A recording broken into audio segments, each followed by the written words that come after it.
Halo teman-teman semuanya, lagi bersama aku Nofal. Jadi di sini kita bakal berbincang, kita bakal ngomongin mengenai dunia penyiaran. Nah, terutama dalam ilmu newscasting. Jadi kita bakal membahas mengenai pengertian newscasting.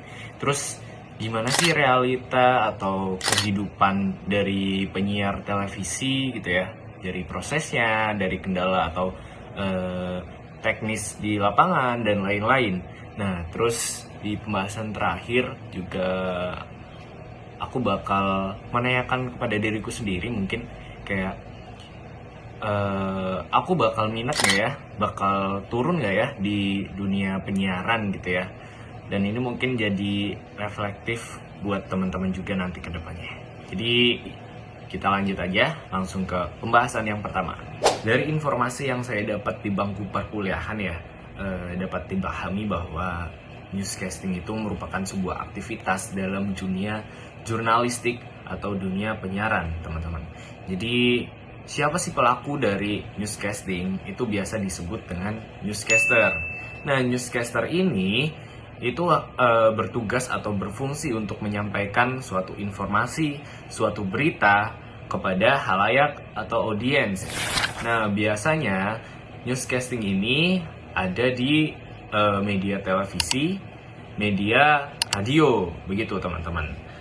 Nah, selain itu, tugas seorang newscaster juga harus dapat meriset, mempersiapkan suatu informasi dan mengkomunikasikan dengan baik untuk menghindari misinformasi yang akan didapat oleh publik atau audiens. Jadi seorang newscaster itu harus pandai-pandai dalam menyampaikan informasi ke publik. Nah, selanjutnya bagaimana sih kehidupan di dunia penyiaran ya, terutama bagi news anchor gitu.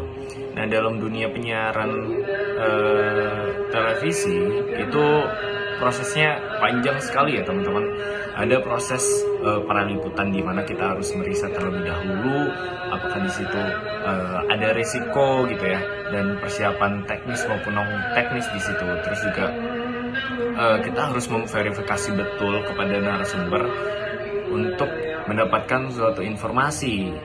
Etika penyiaran itu menjadi sebuah tantangan tersendiri karena kita selain harus cepat, harus aktual ya, tapi kita juga faktual dan sesuai dengan etika-etika jurnalistik. Itu berdasar dari kode etik jurnalistik, undang-undang penyiaran, dan P3SPS. Menjadi tantangan juga ketika sekarang ada teknologi AI atau Artificial Intelligence yang lebih luas lagi karena mereka dapat mendapatkan paparan informasi dari media sosial yang belum tentu terjamin sumbernya.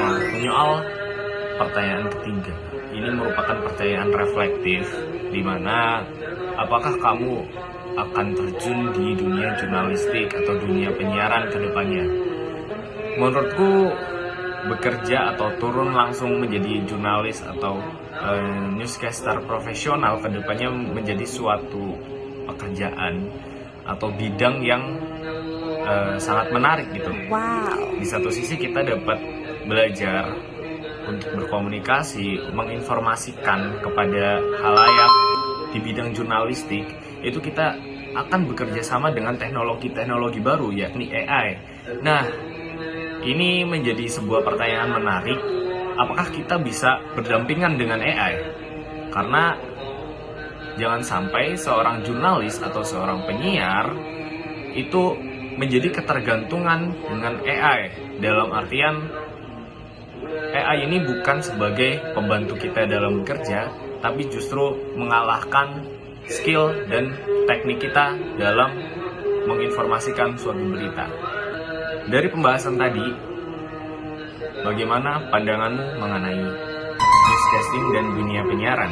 Terima kasih. Assalamualaikum warahmatullahi wabarakatuh. Dadah.